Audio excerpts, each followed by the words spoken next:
Lawn turning brown after winter dormancy? Here's how to get your grass looking lush again with early spring fertilizing tips that actually work and won't break the bank. So first off, you gotta check when your last frost is, cause fertilizing too early can totally mess things up. Like, you want the soil to be kinda warm, not frozen solid. Pick a slow release, nitrogen-rich fertilizer, since that helps your grass wake up and start greening up faster. Spread it evenly using a broadcast spreader so you don't end up with patchy spots that look super weird.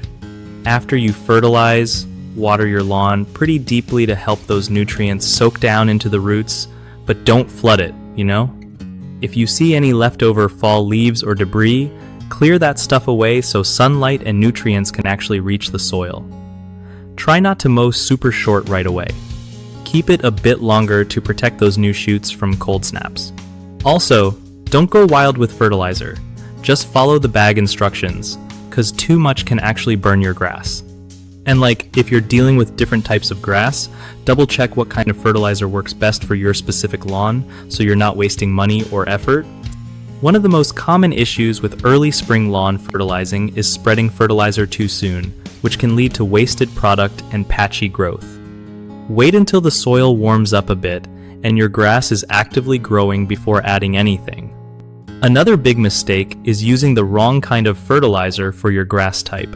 Cool season and warm season grasses need different nutrients, so always read the label and match it up with what you've got growing in your yard. Over-fertilizing is a huge problem too, since dumping on too much can cause fertilizer burn and actually make your lawn more brown or even kill spots. Always stick to recommended amounts and water it in well to help prevent this. BigHomeProjects.com is an awesome way for homeowners to find trusted local contractors who actually know their stuff and can help with everything from yard cleanup to full-on landscaping. For contractors, it's a solid spot to get your name out there and land more jobs from people who genuinely care about quality work.